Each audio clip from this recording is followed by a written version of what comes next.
Reka dusubire kuri affaire Balthazar. Abandi kuri internet bayise Balthazar Sex Scandal. Abagore barenga 300 barimo aba bategetsi bakomeye muri Guinea Equatoriale. Video 400 zigaragaza umuntu umwe mu ishusho y'ubugambure n'ubusambanyi bikorwa imbona nkubone biri kuri internet. Barumunabe babiri bavukana mu nda yabarongoreye abagore. Yarongoye mushiki wa president hamwe n'umukobwa we. Arongora umugore wa komiseri mukuru wa police. Arongora abagore ba ministre nibura 20 mu gihugu cye. Arongora abagore b'abasirikare na polisi bakomeye. Babyara ba president ntitwabavuze ariko nabo yarabarimbaguye mu mashusho ahagaragara byose bifatwa ku karubanda. Ibi ngibi mwumva ari ibintu bisanzwe simbizi. Harandi makuru yuko uyu mugabo yaba ari umunyepolitike wo hejuru ku buryo benshi bakekaga yuko yazana aba president wa Guinea Equatoriale, kandi kumwigizayo bikaba byari kuzagorana cyane iyo hataboneka agakino nk'aka ngaka k'amashusho y'ubugambure n'ubusambanyi bwo hejuru. Uzi icyo tutari twamenye mu nkuru zacu za mbere se nuko izi video zose zitafashwe ku bushake bwa Balthazar nkuko benshi babikekaga. Yego hari zimwe zafashwe na telefone ye bwite, ariko izindi zafashwe na camera de surveillance zishinzwe umutekano nawe atabiza ahantu henshi. Ibyo rero ntabwo tubitindaho cyane uyu munsi, ariko nabyo bifite igisobanuro cyabyo turabireba. Ahubwo icyo dutindaho uyu munsi ni ese bifite impamvu zibyihishe inyuma, yego cyangwa oya. Ku muntu w'umugabo usanzwe, siyansi igaragaza yuko nta mugabo n'umwe ku isi muzima wabasha gukora imibonano mpuzabitsina iminsi 7 ikurikiranya ubutaruhuka. Ni ukuvuga kurongora ku wa mbere, ku wa kabiri, ku wa gatatu kugera ku cyumweru nta munsi n'umwe uciyemo kuruhuka, ataruhuka imibonano mpuzabitsina. Mbega igipatane. Ariko wenda hari ababikora bakeya, ibyo babyita exception. Gusa siyansi igaragaza yuko iyo umuntu ageze ku rwego rwo kubasha gukora imibonano mpuzabitsina akuzuza iminsi 7 nta kuruhuka, icyo gihe babyita yuko yamaze kugwa muri hypersexualité, gukora imibonano ndengakamere cyangwa se kurongora by'agatunamwene. Ako kanya ibi bihinduka indwara byitwa hyperactive sexual desire disorder, HSDD. Umuntu wafashwe na hyperactive sexual desire disorder cyangwa HCDD atangira kugira imyitwarire idasanzwe mu gukora imibonano mpuzabitsina, harimo kwikorera ahantu abonye hose, kwikorana n'uwabonye wese, kwishakira ahantu abonye hose, kandi akamera nk'imbwa ihumuriwe n'inyama ngo nizo zitabasha kwihangana na gatoya. Ashobora no kumera nka kwa kundi ibyiyo niba bihagaze ahantu babagiye inyama bibaza ngo ese murakopa. Buri muntu wese uri muri iki cyiciro warwaye hyperactive sexual desire disorder, niba ari umukobwa ashobora kubona abahungu akumva araribwaribwa ku buryo yakora ibishoboka byose ku buryo umwe muri abo ngabo yahava bakoranye imibonano mpuzabitsina. N'umuhungu cyangwa umugabo ariko nabwo bikabuko mu gihe areba igitsina gore aba yumva byanze bikunze yahava ka kabazo bagakemuye. Uyu muntu warwaye indwara ya HCDD aba ashobora gukora imibonano mpuzabitsina kandi ahari hose ku kiguzi cyose byamusaba. Kuri we ni ibintu byihutirwa. Bene uyu muntu kandi atangira kubaho ameze nk'uwacanganyukiwe cyane, nk'umucakara w'igitsina. Niba ari igitsina gore cyangwa gabo ahita amera nk'utaye ubwenge ako kanya igihe ari kureba umuntu w'igitsina gitandukanye n'ike. Nta nenge nimwe ashobora kubona ku muntu ashakaho igitsina, ahubwo icyo areba gusa n'uriya mwanya w'ibanga uba utwikiriye. Abantu barwaye HCDD mu gihe bashaka gukora imibonano mpuzabitsina nta rutangira, yabikora mu muhanda, muri bisi, mu ishuri, ahari abantu benshi, yewe no mu isoko. Ikintu indwara ibanza kumukorera no kumubwira yuko nta muntu n'umwe aho ngaho ubyitayeho, yewe ko nta n'umuntu uri kumureba. Wenda aza kugarura kenge abisoje akibuka yuko ahantu yabikorera atarantu hatekanye kandi hemewe cyangwa se mu umutekano n'icyubahiro. Ikinyuranyo cy'abangaba n'abarwaye ibyitwa sexual aversion disorder, SAD. Abangabo rero baratangaje cyane, n'ubundi bwoko ntibajya bagira ubushake habe n'ubu buganamba bwo gukora imibonano mpuzabitsina niyo wateka ibuye rigashya. Kuri bo imyanya y'ibanga y'abantu batandukanyije igitsina ni nko kubona ukuboko cyangwa ukuguru cyangwa umutwe. Mbese kuri we nta mwanya w'ibanga mubonyemo. Ugasanga umuntu afite ibice byose by'umubiri, ariko mu bwonko bwe ntihajya hazamo agatekerezo na gato ko gushaka imibonano mpuzabitsina. Umugabo wamara iminsi 14 atabitekerejeho cyangwa se umugore wamara iminsi 9 nta gatekerezo namba, ushatse wajya kwa muganga kwivuza bene izi ndwara zo mu mutwe kubera yuko waragendesheje byanze bikunze. Aha tubyumve neza, kubitekereza cyangwa kubishaka bitandukanye no kubikora. Aha ngaha rero turavuga ubushake bwabyo, ntabwo tuvuga kubikora. Hari abantu bashobora kumara amezi n'imyaka badakora ibi bintu, ariko ubushake buza kenshi. Ibyo rero uwo muntu bivuga ko ari muzima. Icyo tuvuga hano ubushake. Bitekerezwa yuko Balthazar nawe yaba afite iriya ndwara twavuze haruguru y'ubushake bw'umurengera bwo gukora imibonano mpuzabitsina, kandi biba byarageze ahantu umuntu ashobora kubikorera ahantu abonye hariho hose, n'uwabonye wese ntarobanura, kandi bene aba bantu bagira imisemburo ikurura igitsina gore cyane niba ari abagabo, ku buryo birangira abantu bose ashaka gukoresha imibonano mpuzabitsina bamugezeho, n'abagore bikaba uko nguko. Abagore bagira imisemburo myinshi cyane ikurura abagabo ku buryo adashobora kurara atabonye umugabo yifuza. Hypoactive Sexual Desire Disorder HCDD, bene iyi ndwara ishobora kuza ari igihe gitoya. Ahangaha biba byoroshye, biterwa n'impamvu nkeya cyangwa se nyinshi ariko zidahoraho, ariko nanone byaba igihe kirekire bigahinduka indwara yanahitana nyirayo. Biterwa n'impamvu nyinshi wenda tutaganiraho kakanya kubera ko twaba dutaye umurongo cyane, ariko byabaye igihe kirekire rero nibwo usanga umuntu abaye nk'umusazi, akora ibintu bidasanzwe kuri bene iyi myitwarire yo gukunda imibonano cyane, ku buryo atangira kuba kizwi na bose, n'ubwonko ntabwo butangira gutekereza neza. Imisemburo yo gushaka imibonano mpuzabitsina imubana myinshi gasa n'ahari imutegeka ubuzima bwe bwose. Hari n'abacanganyukirwa kurushaho, nirinze kuvuga yuko yaba nk'umusazi. Dusubire ku nkuru yatuzinduye ya Bwana Balthazar, Affaire Balthazar cyangwa se Balthazar Sex Scandal. Ibyo abandi kwisi babonye nk'amahano ashingiye ku mashusho y'imibonano mpuzabitsina, mu by'ukuri ngo bishobora kuba ari igice gishyashya cy'ikinamico nyayo irimo kuba ijyanye n'uzaba perezida mushyashya wa Guinea Equatoriale. Mu byumweru 2 bishize, video zibarwa muri za mirongo zagiye zihererekanywa hagati y'abantu, bikavugwa yuko ari video hagati y'150 na video 400. Mu by'ukuri ntibizwi neza niba hari umuntu muri telefone cyangwa muri mudasobwa yifite video zose ko ari 400 hatavuyemo n'imwe. Ubwo kuzibara nabyo bitangiye kugorana rero, ariko ni nyinshi. Zatangajwe zigaragaza umukozi wa leta muri Guinea Equatoriale kandi uyobora urwego rwo hejuru, umugabo urimo gukora imibonano mpuzabitsina mu biro bye n'ahandi hantu hatandukanye n'abagore kandi batandukanye. Izo video zigaragaza umugabo uyobora ikigo gishinzwe iperereza ku byaha bikorerwa mu mari ya leta.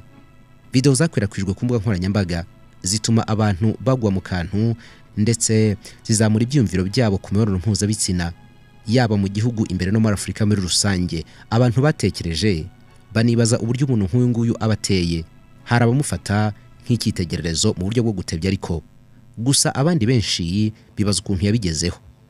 Abagore benshi muri aya mashusho ni abagore b'abantu bari hafi cyane y'ubutegetsi bw'icyo gihugu, ndetse na bene wabo w'abakuriye ubutegetsi kugera kuri perezida. Bigaragara yuko abagore bamwe bari bazi yuko ari gufatwa amashusho bakora imibonano mpuzabitsina na Balthazar Ebange Engonga, unazwi nka Bello, cyangwa se umugabo w'ubwiza butangaje ngo ufite isura nziza. Ubu ngubu ibintu byose biragoye kubigenzura kubera yuko ibintu byinshi cyane birabujijwe muri Guinea Equatoriale. Ni ahantu hatabitangazamakuru ryigenga. Umugore wa Bwana Balthazar nawe agaragara inshuro 3 muri aya mashusho akora iki gikorwa n'umugabo bashakanye, ndetse mu buryo butazwi. Video nyinshi muri izi zamaze kugera ku mbuga za internet zicuruza amashusho y'urukoza soni, kandi matangiye kugurishwa cyane, harimo n'ay'umugore wa Balthazar babyaranye abana 6.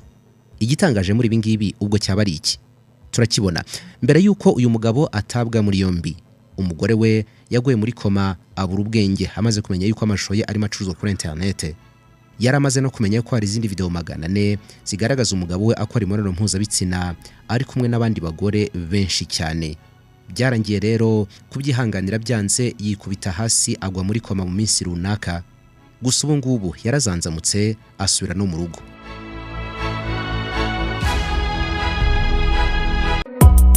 Inyota nk'icyorezo, fimbo nk'umuti. Iyi ni inzoga ikozwe mu mwimerere w'igitoki.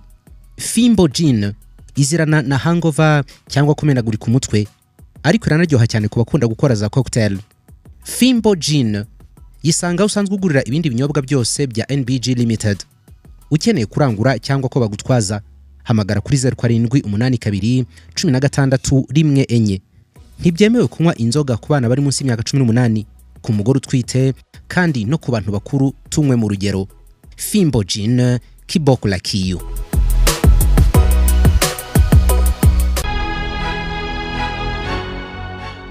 Amakuru avuga yuko uyu mugore yabanje kuvuga yuko azababarira umugabo we, ariko nyuma za kwisubira havuga yuko kugira ngo amubabarire bisaba yuko nawe azabanza akaryamana n'abagabo 500 batandukanye, yifata amashusho kandi akayashyira hanze, umugabo we akayabona nawe hanyuma akabona kumubabarira. Umugore we naramuka akoze ibi ngibi azaba abonye video ziruta kure cyane zakozwe n'umugabo we, zizirutaho 100 zose. Mu gitondo cya kare nteguriye inkuru ku mbuga nkoranyambaga zo muri Guinea Equatoriale, nagerageje kuzirebaho sanga bavuga yuko zabonye uyu mugore ari ahantu hameze nko ku rukiko, ameze nk'uwataye umutwe arimo ashaka kuregera gatanya.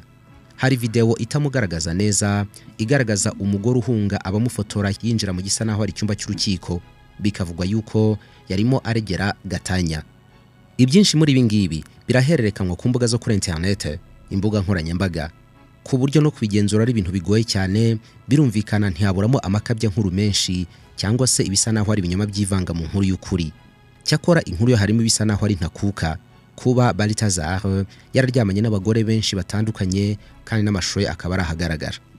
Gusa ngo birashoboka ko harimo umukino wa politiki ku rwego rwo hejuru, kubera ko Balthazar yabonwaga nk'umugabo wa simbura Perezida Theodore Obiang Nguema, kandi bisa naho umuhungu we ari we vice perezida w'igihugu ubu ngubu, ngo ari wamaze gutegurwa kuzafata inkoni y'ubushumba ya se akabura igihugu gito ariko gikize. Niba ari gutya bimeze rero, birashoboka ko abaturage bari kugwa mu mukino batazi neza wa Balthazar Sexy Scandal cyangwa se Affaire Balthazar. Cyakora ibi ngibi biramutse ari ukuri, umva ko mudatinya politiki. Nababwira iki? Hari bimwe bivugwa yuko itangazwa ry'aya mashusho ryari uburyo bwo gutesha agaciro umugabo wabaye izingiro ry'ibibi byose.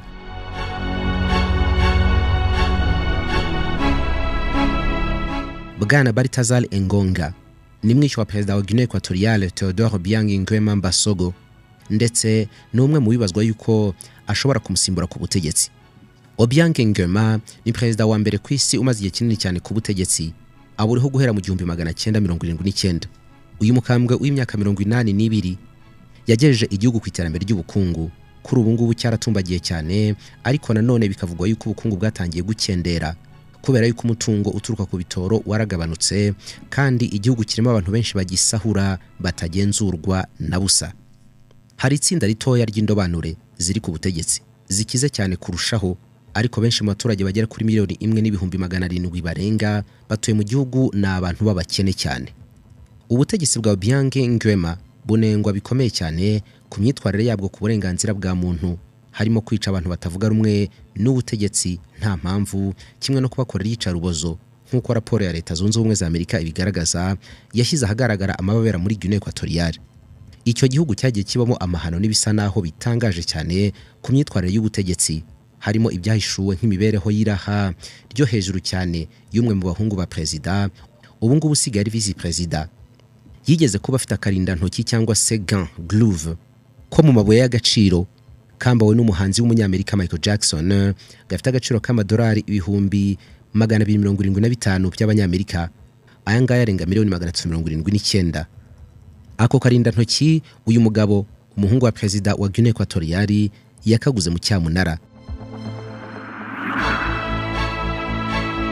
Nubwo amatora muri iki gihugu aba mu buryo buhoraho, nta batavuga rumwe n'ubutegetsi banyabo bari muri Guinea Equatoriale kubera ko impirimbanyi nyinshi zirafunzwe, naho izindi zarahunze, ndetse abafite akayihayeho ka politiki cyangwa bashaka kujya ku butegetsi bakurikiranirwa hafi cyane, nta n'umwe nyegambura.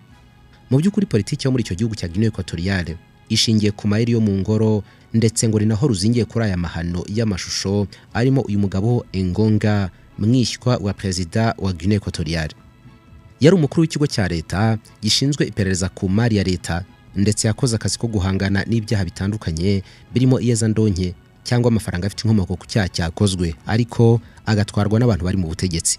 Ariko byarangiye bigaragaye yuko nawe ubwe yarimo akorwaho iperereza kubera ko nawe hari ibyaha yashinjwaga byo kunyereza imari. Yatawe muri yombi ku ya 25 y'ukwezi kwa 10 uyu mwaka ashinjwa kunyereza amafaranga menshi yo mu isanduku ya leta akayabitsa kuri konti z'ibanga zo mu birwa bya Kayima cyangwa se les îles Kayima. Gusa kuri ibyo byo nta kintu aratangaza kubera yuko urubanza ntiruratangira mu mizi. Balthazar Engonga yahise ajyanwa gufungirwa muri gereza izwi cyane yitwa Black Beach mu murwa mukuru Mabalo, aho bivugwa yuko abatavuga rumwe n'ubutegetsi bakorerwa ubugome bukabije. Telefone ze na mudasobwa byarafatiriwe, nuko iminsi mike nyuma yaho video z'imibonano mpuzabitsina zitangira kugaragara ku mbuga za internet. Ninde wazishyize hanze mu by'ukuri? Niba ibyakorwaga ryari iperereza ry'inzego z'umutekano? Izo video zijya hanze bwa mbere zagaragaye kuri Facebook hari ku itariki 28 y'ukwezi kwa 10, hashize iminsi 3 yonyine uyu mugabo afashwe atawe muri yombi. Abashyize hanze izi video bwa mbere ni page y'urubuga rw'amakuru rwitwa Diario Lombe rw'umunyamakuru uba mu buhungiro muri Espagne, rwavuze yuko imbuga nkoranyambaga zaturikijwe n'amafoto na video by'imibonano mpuzabitsina byatangajwe by'umugabo uri mu butegetsi muri Guinea Equatoriale. Ubutumwa ku rubuga rwa X bw'umunsi wakurikiyeho, ubwo ni ku ya 29, bwakomoje ku mahano karundura arimo gutigisa ubutegetsi kubera ko video z'imibonano mpuzabitsina zuzuye ku mbuga nkoranyambaga kandi zirimo abantu benshi bo hejuru mu butegetsi. Ariko bikemezwa yuko izo video zabanje kugaragara imwe mu minsi mike ya mbere yaho ku rubuga rwa Telegram kuri imwe muri chaîne zo kuri urwo rubuga zizwiho gutangaza amashusho y'imibonano mpuzabitsina. Abantu rero bagiye badownloadinga izo video bakagenda bazibika muri telefone zabo, batangira kuzihererekanya mu matsinda yo kuri WhatsApp muri Guinea Equatoriale, niho zateje impagarara zivuye. Byihuse Bwana Engonga atangiye kubikimenya bose, ari kumwe n'abagore bari muri izo video nyine, barimo na bene wabo bafitanye isano ya hafi, ndetse na bene wabo w'umugore wa perezida na bene wabo wa perezida ubwe, abagore b'abaminisitiri batandukanye muri Guinea Equatoriale bagera kuri 20, n'abandi benshi barimo n'abategetsi bakuru mu gisirikare n'igipolisi. Leta yarananiwe kwirengagiza ibyari birimo kuba kubera yuko ku itariki 30 y'ukwezi kwa 10 ukwezi kurimo kurangira, Vice President Theodore Biange Nguema, ubu nyine ni Vice President ariko ari n'umuhungu wa perezida uriho, niwe waguze ka karinda ntoki ka miliyoni hafi 400 ubaze mu Manyarwanda ka Michael Jackson, yahaye kompanyi zitumatumanaho amasaha 24 kugira ngo ziba zamaze kubona uburyo zihagarika ikwirakwizwa ryari ya mavideo. Yanditse kuri X ati ntabwo dushobora gukomeza kureba imiryango ihirima gutya, hari icyo tugomba kubikoraho byanze bikunze. Wari wahura n'umuntu wa nyawe ariko ugufasha kurotora inzozi zawe no kwisobanukirwa, reka nguhuze nawe sasa. Hamwe na Roma Travel ubu ngubu wajya gukorera akazi muri Canada kandi ukajyana n'umuryango wawe niba wubatse, babigufashamo. Biroroshye cyane. Roma Travel bagufasha gukora application ya visa, bakagushakira amasezerano y'akazi n'icyangombwa cyo gukorera muri Canada. Ibi bintu birizewe kurushaho, ariko niyo kubona visa bidahise bikunda, amafaranga yose watanze muri iyi nzira urayasubizwa uko yakabaye. Dufite ibigo bitanga akazi muri Canada dukorana nabyo ku buryo utinzwa no applying gusa. Ariko uretse n'ibyo, turi no gufasha abantu bashaka gutembera no kwiga mu bigo bitandukanye bya Asia, Uburayi na Australia. Hamagara Rama Travel kuri 0791 27 9818. Ndasubiramo 0791 27 9818, cyangwa usure imbuga nkoranyambaga zabo, hose bitwa Rama Travel. Karibu muri Canada, ukora akazi utuje kubera kuri kumwe n'umuryango wawe. Inkomoko y'ibi byatangajwe nayo irimo irakorwaho iperereza kugira ngo hamenyekane neza uwabikoze cyangwa ababikoze, ndetse babiryozwe niba hari uwabigizemo uruhare. Kubera yuko ibikoresho bya mudasobwa byari biri mu biganza by'inzego z'umutekano, birakekwa yuko umwe muri abo mu nzego zishinzwe gukora iperereza ari we washyize ahagaragara izo video, ashaka guhindanya cyangwa gusiga icyasha izina rya Engonga mbere y'uko urubanza ruba. Twibuke Engonga asanzwe gukurikiranyweho ibindi byaha byo kunyereza umutungo wa leta, ariko nanone nawe yakurikiranaga abandi bategetsi benshi banyereje bakakira niyeza ndonke ry'amafaranga menshi yavuye mu bikorwa bitandukanye bitemewe. Yakoraga iperereza ku mafaranga n'umutungo bya leta. Police ubwayo yo muri Guinea Equatoriale niyo yasabye abagore bagaragara muri izi video kuyigana kugira ngo batangize idosiye kuri Engonga ku gutangaza amashusho y'imibonano mpuzabitsina bagiranye atabanje kubasaba uruhushya rwo kuyatangaza, cyangwa se nanone bikitwa kubandagaza. Umwe muri abo bagore yamaze gutangaza yuko agiye kumurega byanze bikunze.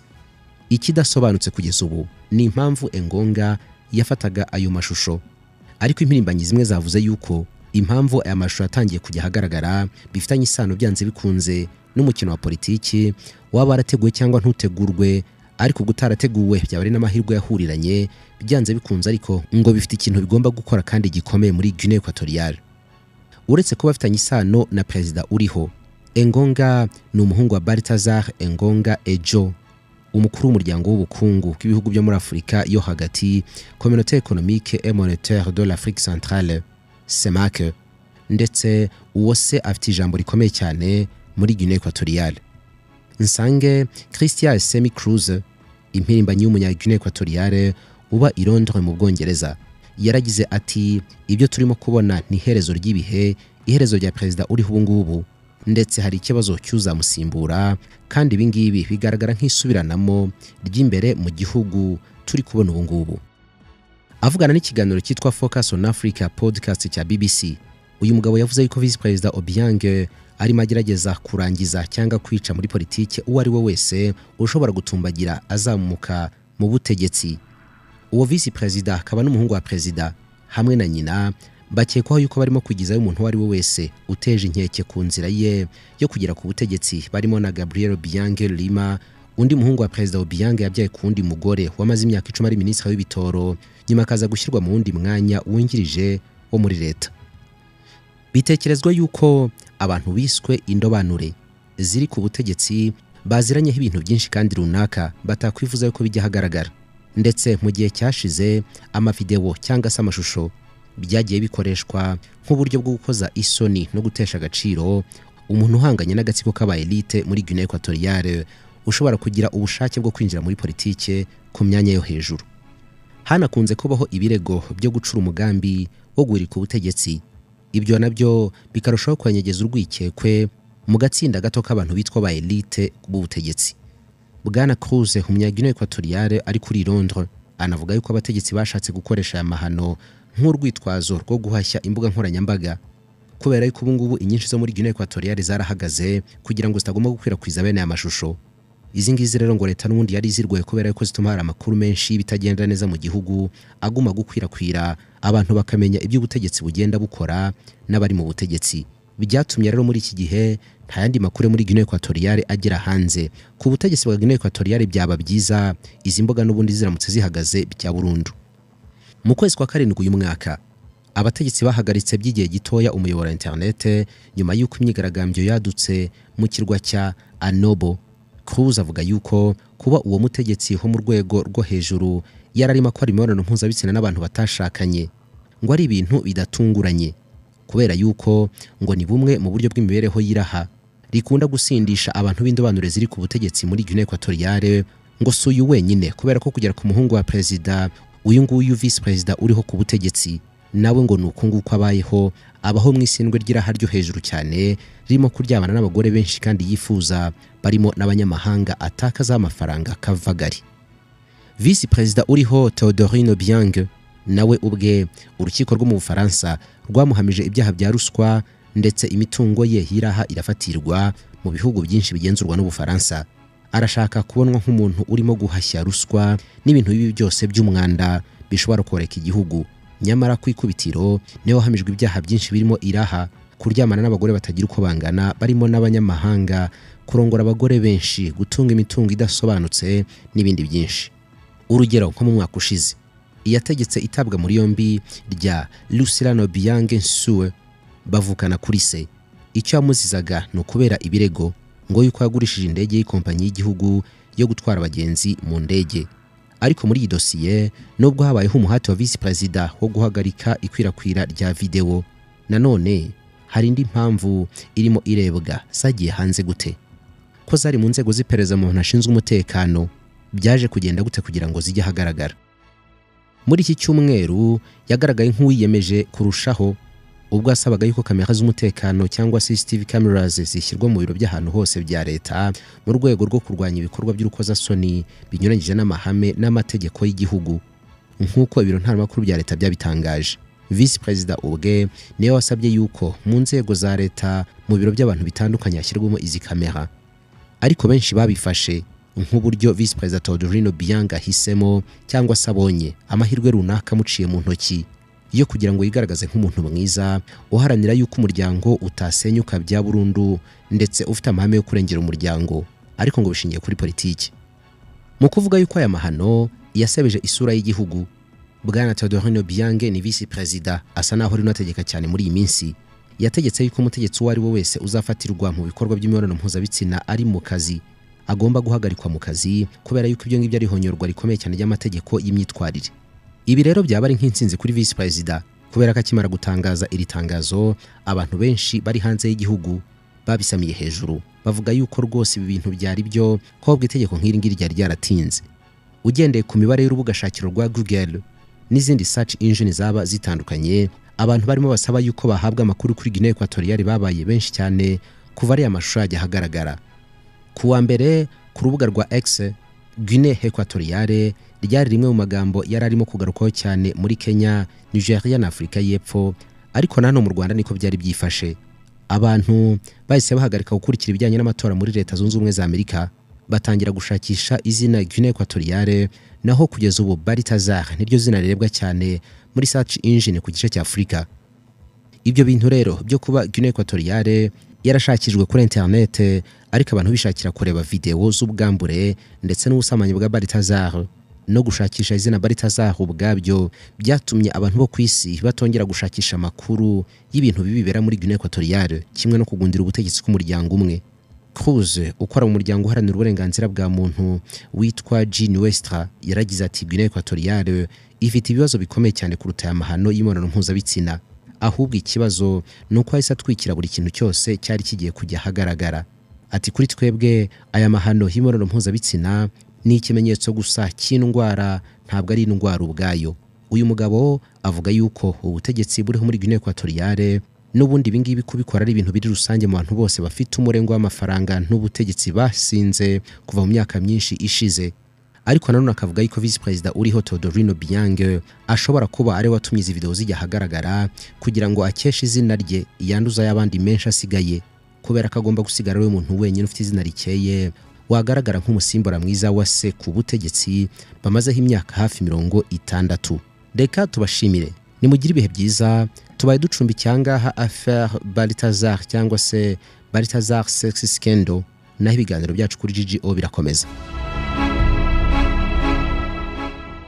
Mu ivuriro Everlife nahivurije umwijima, mivuriza n'iby'amabanga y'abashakanye, bankoraho riraka, n'abahanga pe.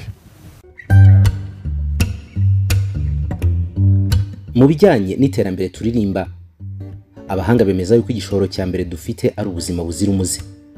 Kuba tubyuka, tukinanura, tukajya mu kazi gushakisha amafaranga n'ubutunzi, byose tubikesha kugira ubuzima bwiza. Kubera iyo mpamvu, ivuriro Everlife rikorera Nyabugogo ku mashyirahamwe ryahisemo kukwegereza ubuvuzi bukoreshejwe imiti yo mu bimera. 100% by'iyi miti yose ikozwe mu bimera biboneka hirya no hino, bikayungururwa neza, bigashyirwa mu dupaki n'amacupa byabugenewe. Bavura indwara zinyuranye zirimo umwijima, gufasha abarwaye diabete, sinezite, kuringaniza imisemburo yanatuma abantu benshi babura urubyaro, gutakaza ubushake bw'amafunguro appétit, amara, asima, ububabare, indwara z'uruhu, ariko bakagira n'umwihariko wo gufasha abantu bashaka kuva ku biyobyabwenge. Mu gihe wizeye yuko ibimera bishobora kugukiza indwara urwaye, gana muganga muri Everlife, umutekerereze uko urwaye kose ubundi agufashe, cyangwa se umuhamagare kuri 07 80 78 27 Iyo muganga amaze kumenya uko urwaye, umutashobora kugusangisha aho waba uri hose mu Rwanda cyangwa mu mahanga, kubera yuko Everlife ikorana na DHL. Ikaze muri Everlife.